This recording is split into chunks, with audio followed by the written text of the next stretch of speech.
Well, good evening and welcome to Tucker Carlson tonight. Today was a big win, or seemed to be, for Republicans in the Congress. Democrats caved to their demands. The government is back open. Ed Henry will have details on that in just a minute. Also, there are new text messages tonight from the FBI with stunning revelations about the Hillary Clinton investigation. Even if you think you know a lot about it, stay tuned. Pretty remarkable. But first, for more than a year on this show, we've discussed our country's immigration policies.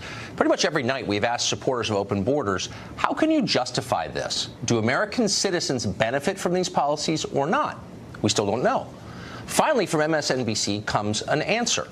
On her weekend show this Saturday, anchor Joy Reid interviewed a genealogist who had done historical research on my family. Apparently, one of my ancestors came to this country in 1860 from Switzerland. I didn't even know that until Reid's show aired because I have zero interest in the subject. That was more than 150 years ago. It is irrelevant to the decisions that I make as a father or a citizen or an employee of Fox News.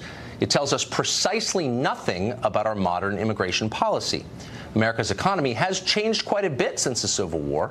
Yet, according to MSNBC, this fact is a conversation ender.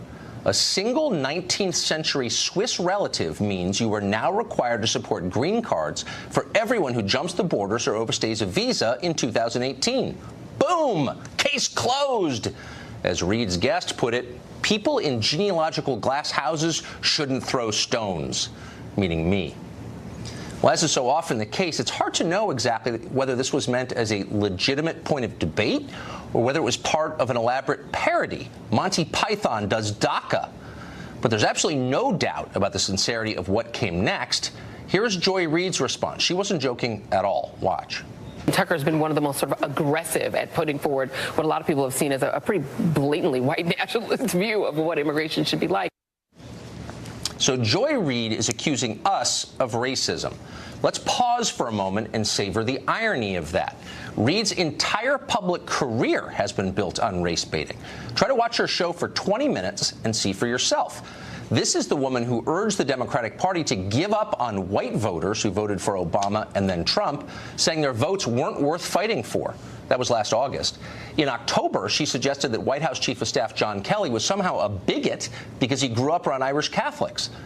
After House Majority Whip Steve Scalise was shot and nearly killed by a progressive activist last summer, Reid openly wondered if we should hope for his recovery. Watch. It's a delicate thing because, you know, obviously everybody is wishing the congressman well and hoping that he recovers. But Steve Scalise has a history that we've all been forced to sort of ignore on race. He did come to leadership after some controversy over attending a white nationalist event, which he says he didn't know what it was. He also co-sponsored a bill to amend the Constitution to define marriages between a man and a woman. Because he is in jeopardy and everyone is pulling for him, are we required in a moral sense to put that aside at the moment? So when Joy Reid accuses you of harboring racist thoughts, trust me, it's projection. But it's also a political tactic. Reid can't explain why this country so badly needs to import millions of additional poor people. Nobody on the left can explain that because there's no real answer. So they attempt to short-circuit the conversation with slurs. That's a shame. Immigration matters. It determines who lives in this country, who chooses our government, who shapes our future. It's hard to think of a public policy topic more central to everything.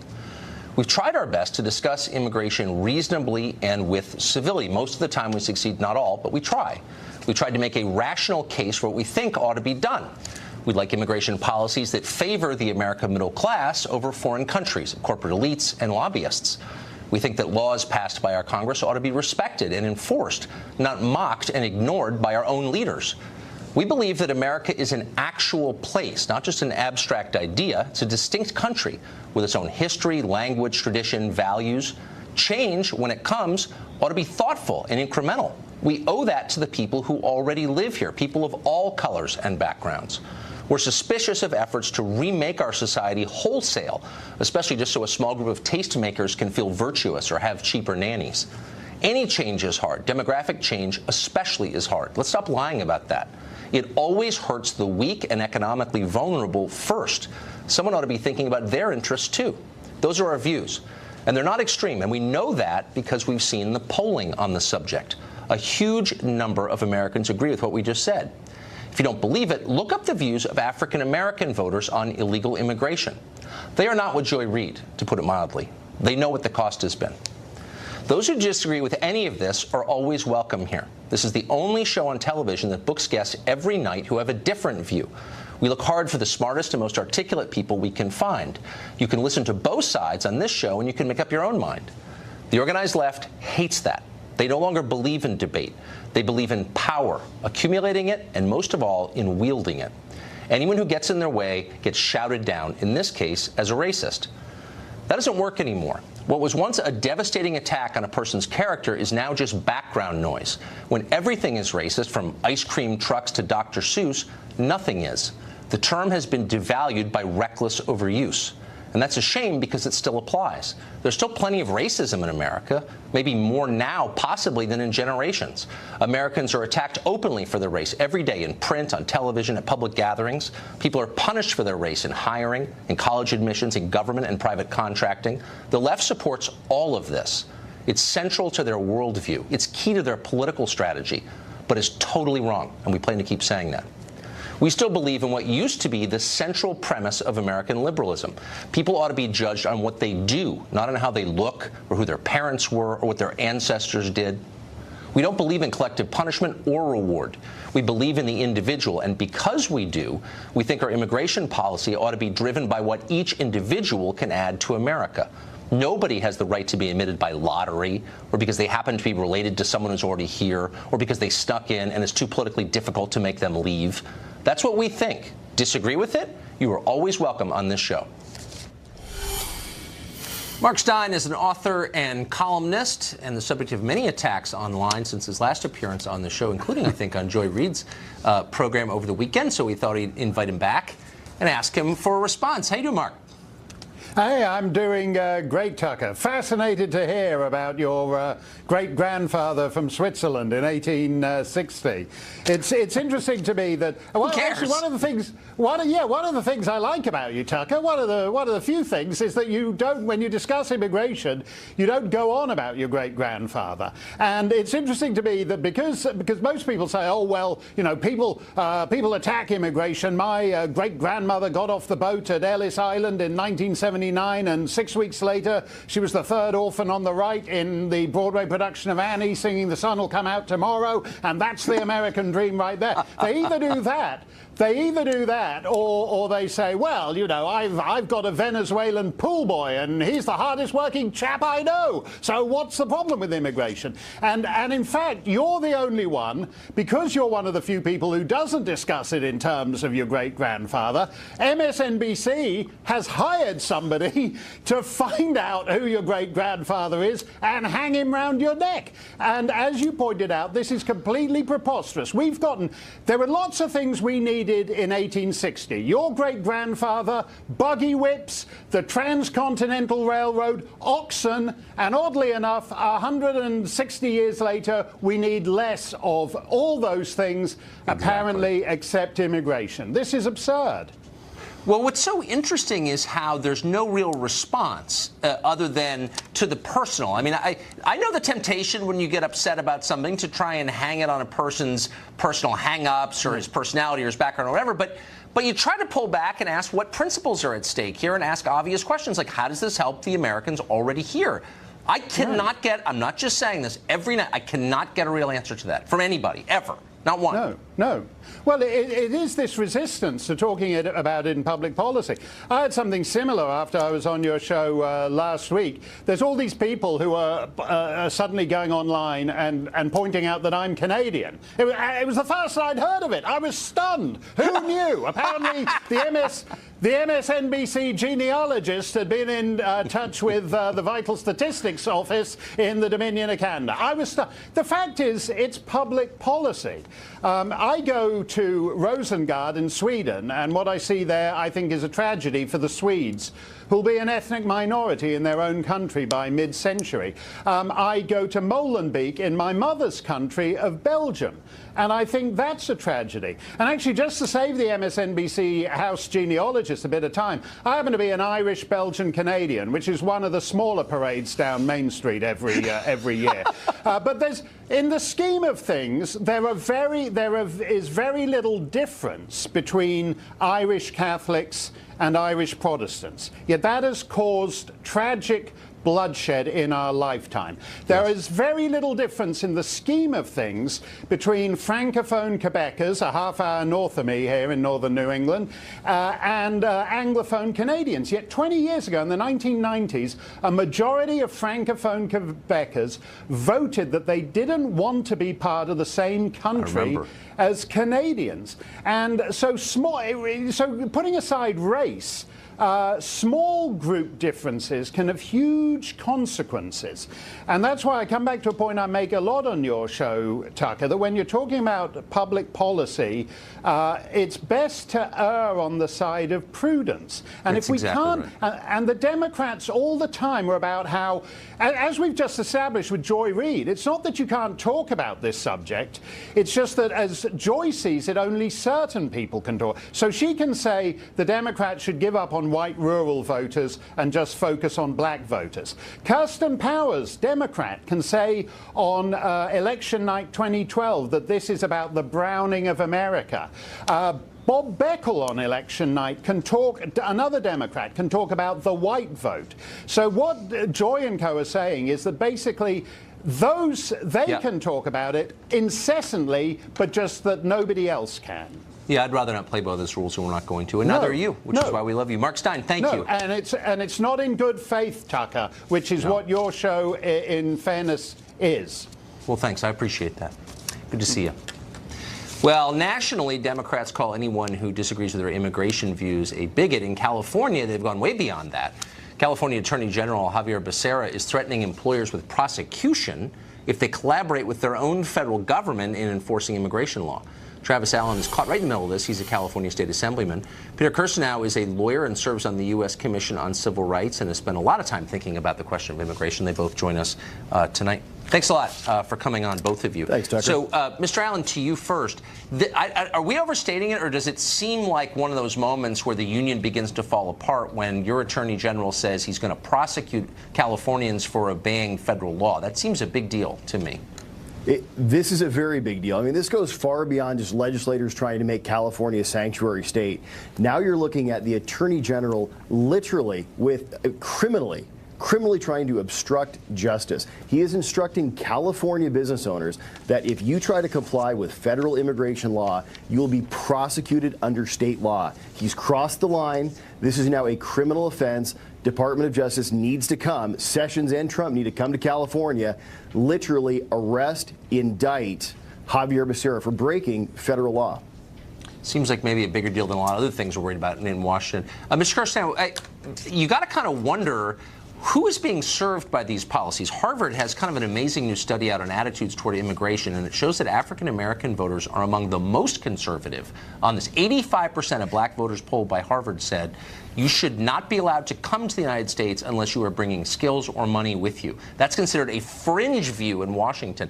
Why is this not better known, these views? It's not better known because there's a political imperative in making sure that this kind of information is not gotten out there. If you take a look at all of the studies that show who is affected most in an adverse way by illegal immigration, without question and by far it's black Americans, particularly black males. 40% of the 18-point decline in black employment levels is due to illegal immigration. We're talking, if you do the math, of over 1 million people who don't have jobs because of illegal immigration and the competition that comes from that. But it goes beyond simply the economic aspect of this, which is devastating. We're talking about family formation issues, incarceration issues. Yes. But to take California, for example, it's very difficult to get this kind of data because public officials guard this data more tenaciously than nuclear launch codes. But trying to get crime data on illegal immigrants, and we've done it. We've spent a copious amount of time laboriously disaggregating information. There's at least 2,430 illegal aliens in California prisons today due to murder. John Lott has done a study showing that illegal aliens, especially DACA-age illegal aliens, are 245% more likely to commit all manner of crimes than our lawful residents. That kind of statistic we've looked at the Civil Rights Commission. My assistant and I and special counsel have looked at this kind of information and have seen that on average, we're talking about the states where we can find this data, mainly the bigger states like New York, Florida, Texas, Arizona, and California. We're looking at least 60% more likely, if you're an illegal immigrant, to have committed a crime of any nature, but many of those crimes are of the most horrific nature, than our lawful residents. This visits horrific implications upon those vulnerable communities. One of those communities is the black community. Well, and you'd think we would have a debate about it. Travis Allen, are these figures discussed at all in the state of California by your media there? You know, unfortunately, they are not. You know, they're entirely overlooked, and everyone is trying to make this about immigration, when what we're really talking about is illegal immigration. And, you know, in California, we've got the sanctuary state, so this is not even people that have come here illegally. This is people who have come here illegally and then are committing crimes while they're here, and then they're being paid for and defended with taxpayer dollars. And then now, on top of this, I mean, really, as if that wasn't enough, now Javier Becerra is threatening every California business owner. Again, you know, if you try to comply with federal law, if you comply with federal authorities doing their constitutional duty, he is going to prosecute you under California law. We're talking criminal prosecution, fines of $10,000 or potentially even more. And this is how far it's gone in California. It's grotesque. If you obey your own country's law. Yeah. That's unbelievable. Gentlemen, thank you both. So, yeah, thank you. I appreciate it. Over the weekend, Senator Lindsey Graham announced the White House advisor Stephen Miller is an extremist on immigration. It is Miller's fault, Graham says, that the Senate can't work out a deal on DACA, even though, of course, Graham is in the U.S. Senate and Stephen Miller is not. Graham didn't explain how Miller was wrong on immigration, no details at all. He just said he was extreme and should therefore shut up. We spoke to Stephen Miller, and he's perfectly willing to come on this show and debate Senator Graham directly live about their differences on immigration. That would be a fascinating and edifying conversation. We'd all benefit from that, but Graham has refused. Why? The truth is that Lindsey Graham is the one with an extreme position on immigration. Nothing personal, but the numbers show it. A new Harvard-Harris poll conducted last week showed that 81% of Americans want immigration reduced below current levels. Large majorities want skill-based immigration and an end to the diversity lottery and a more secure border. Graham is on the wrong side of the public on every one of those issues. In other words, he is literally an extremist. And he's still welcome on this show anytime to explain himself. That invitation stands as it always has.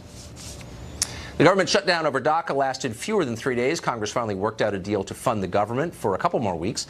Fox chief national correspondent Ed Henry has all the details on what just happened. Ed. Tucker, we can report two key facts, not opinions. One, Democrats caved. Secondly, in exchange for that, they got very little. Senate Democratic leader Chuck Schumer today tried to basically spin this and blame it on President Trump in terms of the shutdown. But there's a reason why the hashtag Schumer shutdown on social media today became the hashtag Schumer surrender. He himself voted to reopen the government after moderate Democrats up for re-election this year abandoned Schumer and broke with the left. That did not stop Democrats like Hillary Clinton fundraiser Steve Elmendorf from tweeting, quote, Dems have pocketed a big win on funding CHIP and have a real process to pass a DACA bill in 3 weeks. Everyone should focus on making that successful. The problem is the president and Republican leaders had already given them CHIP funding, that's child health insurance, for 6 years last Friday. And Schumer and many other Democrats voted against that. That led to the shutdown. As for DACA, Democrats are basically going to get a vote in the Senate in the next few weeks, but there's no guarantee that the version that passes the House is going to get through conservatives in the House. So they got very little, Tucker. Interesting. Not expected. Ed Henry, thanks very much for that. Good to see you, buddy. New release text messages indicate that top FBI officials knew that Hillary Clinton would be exonerated before she was even interviewed. And that looks a lot like corruption. Details next.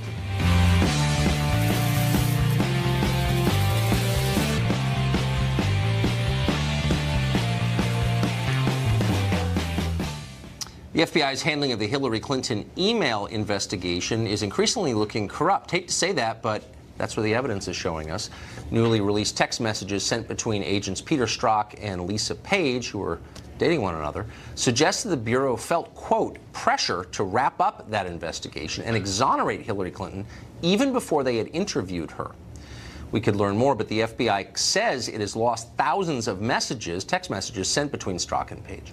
Republican Senator Ron Johnson represents Wisconsin. He chairs the Homeland Security Committee. He's one of the reasons we know any of this in the first place, and he joins us tonight. Senator, thanks for coming on. Hello, Tucker. So you remember, of course, when the Attorney General Loretta Lynch said that she would accept whatever the FBI's recommendation was in the Hillary Clinton investigation.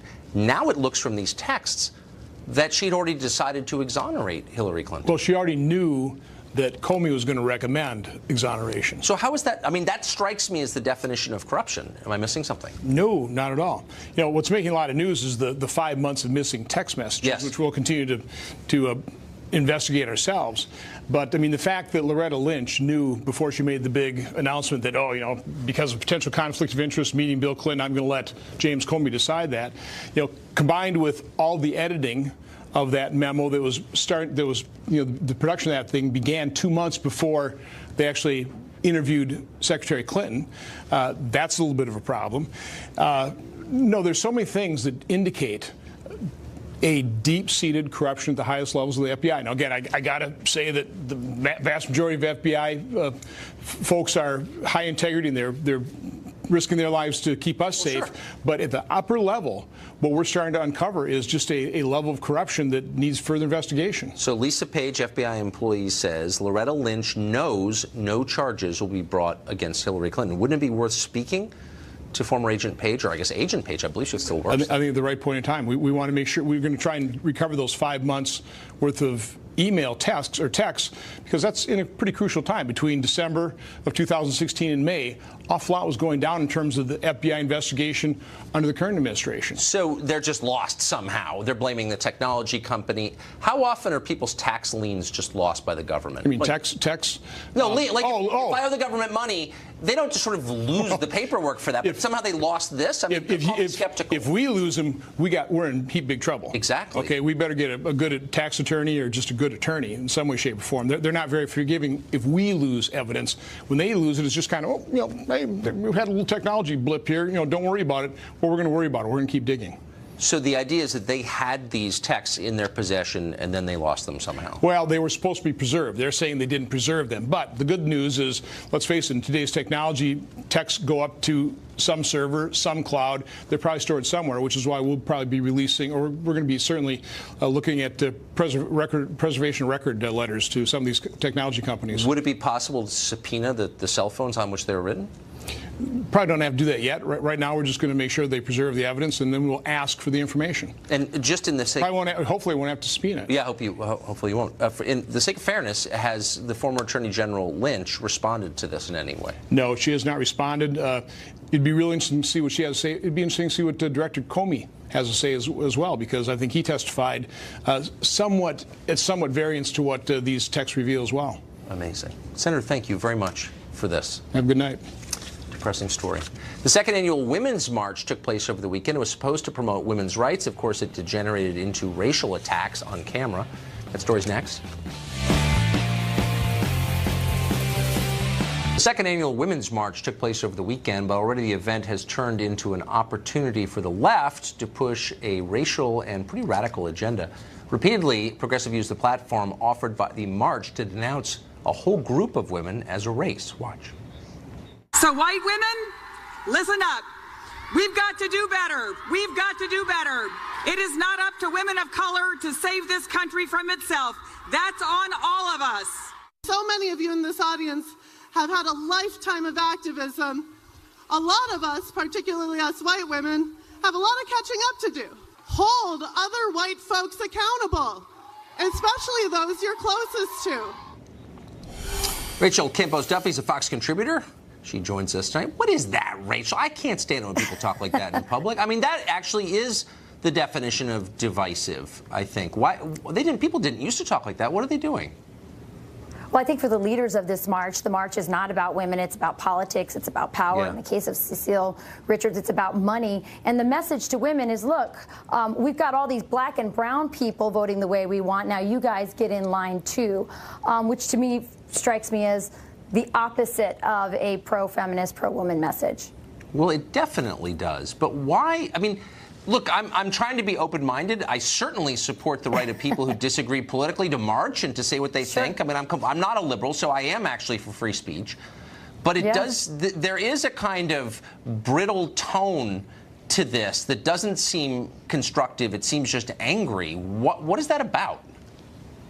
Well, and it's interesting to contrast. You talk about the anger, the Right to Life march. I've been to both of these marches. In fact, I covered the march for women in New York City for Fox and Friends this past weekend. So the marchers were angrier than the marchers at Right to Life march. But I would say, you know, when I went into the crowd, I don't think the leadership is on the same page as the people in the crowd. The leadership have a very clear idea of what they want. The people in the crowd were sort of there for lots of different reasons, mainly, of course, that they were very angry at Trump. It was an anti-Trump march. But they had all these other issues that they were concerned about. Interestingly, I did ask many of the marchers what they thought about pro-life women and if pro-life women would be welcomed at the march. And unanimously, every one of the marchers said yes, that pro-life women would be welcomed at the march, which is completely out of line with where the leadership was last year when they kicked out New Wave Feminist group, a group that was against Trump but was decidedly pro-life. They weren't allowed to participate. And the reason is, I think somebody like Cecile Richards from Planned Parenthood, they see their power waning because technology has really sort of made no one question the humanity of the fetus. And so she's losing power. And so she's sort of globbed onto this women's march, which is sort of, you know, anti-Trump, plus Me Too, plus a bunch of other issues altogether. And so she's using the march to unite or sort of attach herself to a woman's march. And of course, what it says is if you disagree with them on any, you know, on abortion, for example, or even the resistance, you're not part of the sisterhood, you're against women, which is the tactic they've used with Hispanics like me who are conservative. They say, you know what, if you don't agree with us, you're a coconut, you're brown on the outside, you're white on the inside. Or I've been getting a lot of Tia Toms, like Uncle Tom or Auntie Tom. Oh, come on. So that's just how they try and get you in line. They try and shame you. Right. I mean, I think your analysis is really smart. I hadn't thought of it, but I think you're exactly right. Is as they feel like they're losing control of the conversation. It's like regimes. When they feel like they're losing control, they become repressive. And that's exactly, I think, what's going on. Can I say one more thing, Tucker? You mentioned regime, which was interesting because a lot of the marchers talked about Donald Trump as if he was this autocratic dictator, and they talked about his administration as a regime, which struck me as quite funny because I feel like he spent the last year decentralizing government, decentralizing politics, giving power back to the people, which strikes me as the opposite of what a dictator would do. So it was very interesting. They also seemed they don't even have their appointees in place. I mean, if anything, he's the opposite. Right. It's the least organized group I've seen. No, and when I brought up to some of the women, and by the way, you can see the full tape from Fox and Friends online if you pull it up. But when I asked them about the economy and how well women are doing in the Trump economy, you know, unemployment among women is at an 18-year low. So many minorities are doing so much better under this economy. They seemed utterly uninterested. Some conceded it, but almost all said it was Obama's economy. Right, of course, because the left doesn't care about economics messaging anymore. for the right. And one last message. They are energized. So the conservative movement, the Republicans, need to watch out. There is an enthusiasm. Yeah, well, that's obvious, and we may see it in the midterms. Rachel, thank you for that. Good to see you. Assisted suicide is now legal in 6 states, also D.C. But are these laws making dying easier or encouraging people to die earlier for the sake of cost savings? Talk about it with a supporter of the new laws next.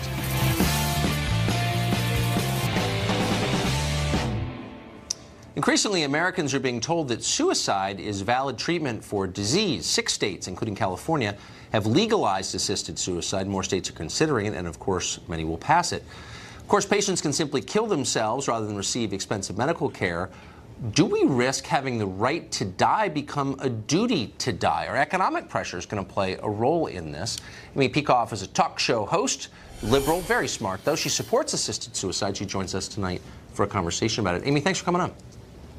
Hi, thanks for having me back to discuss another important topic, Tucker. Well, I think this is important, and here's my concern. Look, I don't want to make a case against assisted suicide. I personally am opposed to it, though I understand why people would be for it, and I hesitate even to get involved in that. I just want to make an obvious point, though, and I'm sure you've thought about this. Why wouldn't there be enormous economic pressure brought to bear on a system that spends a huge percentage of all expenditures in the last months of life pushing people to kill themselves? Why wouldn't that happen? There are always going to be economic pressures in life. That's kind of the nature of life. But in terms of this idea of a duty to die culture arising simply because of this law, I just don't think it could happen. I think there have to be a couple other factors at play, which I hope to get to. I mean, to me, the situation that you're concerned about, the one in which somebody would feel that they have a duty to die, maybe because of pressure from, you know, unscrupulous family members who want to hang on to money or whatever it is, that sort of scenario is to me like the scenario of the homeschool in California run by the Turpins, this horrific, disgusting, abusive so-called homeschool. And I would no more take a case like that as a reason to, you know, curtail the right to school your children at home than I would to deny the availability of humane treatment at end of life to human beings, the same sort of treatment that we give to our animals. Okay, but wait, why wouldn't health insurers see what's obvious? They have a massive incentive to, and I'm not saying they're doing this now, but I believe they will. Why wouldn't they? To encourage people to get off of their insurance, stop costing all this money. If you have COPD, or you have, you know, some advanced cancer, it costs them a ton of money to keep you alive. Why wouldn't they exert pressure on you to kill yourself and save them untold millions? I just don't understand what that's going to happen.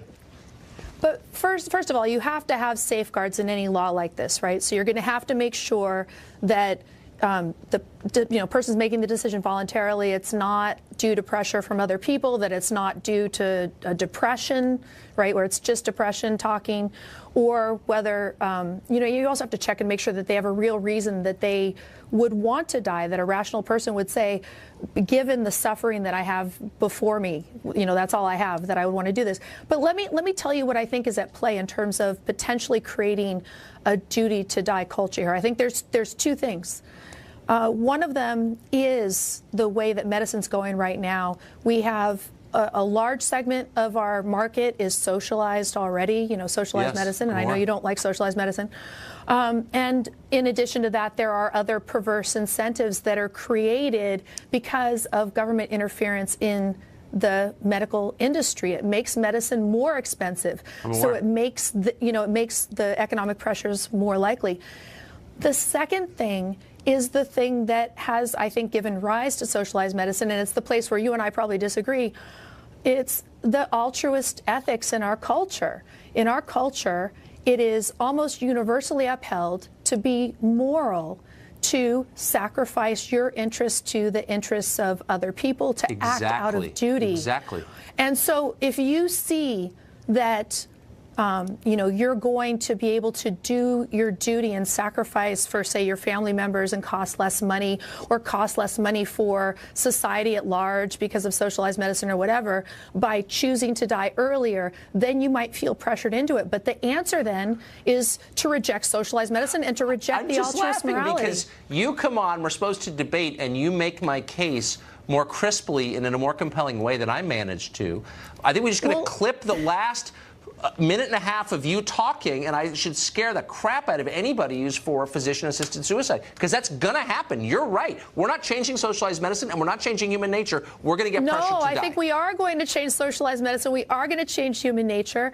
And the answer to the fact that those controls are creating perverse incentives is not to take freedom away from people, Tucker. Freedom is messy. But I don't think we should have a duty to die, and we shouldn't have a duty to live, particularly if living constitutes the freedom suffering. to kill themselves, and many do, sadly, in increasing numbers. The question is whether you want the system to play a role in that. Do you want doctors and health insurers to be staying on the sidelines, nodding you on as you do it? No.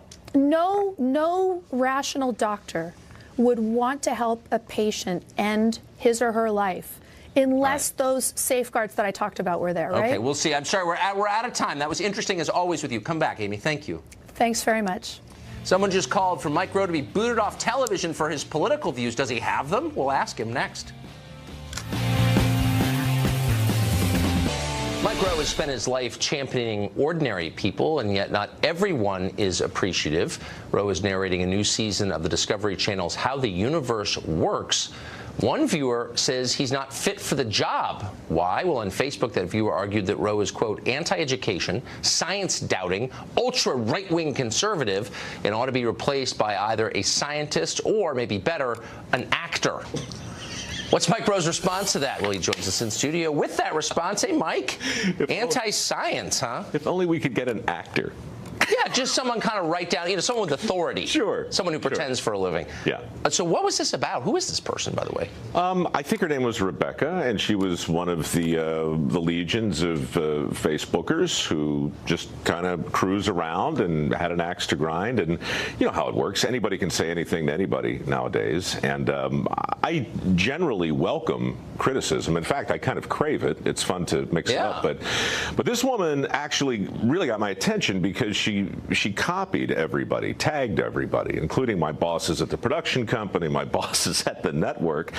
And so she essentially said that because she had an opinion of what my opinions might be on certain things, those opinions of her opinion regarding my opinion might not necessarily be completely congruent with the opinions of scientists that may or may not weigh in on very specific topics regarding the workings of the universe. So, I'm the narrator of this show. I don't improvise. I walk in, I sit down, and I talk in a crisp, well-modulated baritone and tell you about supernovas and quasars and things like that. I mind my own business. I sip my tea in a climate-controlled booth. I don't make trouble with anybody.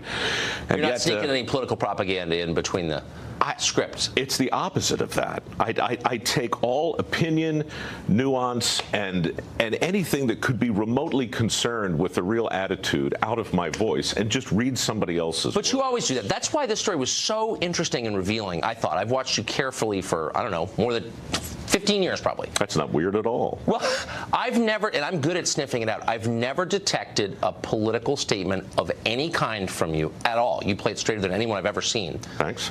That itself is now a political statement, it seems like. That's what's fascinating about it. It's not what you say, it's what you don't. And I'm not sure how we measure or quantify it, but we do. And there's a mysterious algorithm floating around social media that for a long time, if you said the wrong thing, you heard about it quickly. Now, if you don't say the right thing, you hear about it instantaneously. And it makes the conversation about the whole topic nothing short of fascinating. In fact, I thought of you when I was responding to her, which I did in about 1,200 words. I was on a plane, trapped, and had some time on my hands. And, I share your view about social media. I think there's a lot to be concerned about with regard to the way it's used. And I think one day I'll be back here talking to you about the parallels between the Second Amendment and the First Amendment vis-a-vis social media and gun control. I think what I mean to say is it's a tool. And how you use social media today is a major conversation point, and how this woman used it and how I respond to it and what I try to use it for with the show I'm working on and how other people choose to use it. I think it's going to be the issue of our times. But you don't care, for whatever reason, to share your political views, assuming you even have any. I don't even know if you have any. I do. But you don't share them. No. You're rigorous about not sharing them. How long can you keep that up? Well, I think indefinitely, but there's a difference between hiding and not sharing. Right. I've never dodged a direct question on Facebook or anywhere. The difference is if you're going to argue, I run a nonprofit foundation, right? MicroWorks is in its 10th year. As you know, we raise money for work ethic scholarships. And if you want to be taken even remotely seriously, not just as a narrator for a show you didn't write, but as the CEO of a foundation with your name in it, you can have an opinion. But if you're going to argue, you argue from the middle. Right. You look at the facts as best you can. You ask for evidence, which is the first thing I did with Rebecca. Her accusations were very clear, but for a pro-science person, her case was conspicuously void of what you might call proof, right? So you can have a good time and challenge people in a grown-up way to at least create the illusion of persuasiveness. But if you can't do that, then you probably ought not own an opinion. Probably not. And I'm never going to ask you your political opinions because I love the fact that you stand as an island in a world of people who can't wait to share theirs. An island in a storm, Tucker. Island in a storm. You are a That's what we respite are. from the squall. Mike Rowe, great to see you, as always. Thanks for having me. Thank you. Well, CNN just made a pretty amazing admission about its coverage of the Russia story. We'll show it to you next.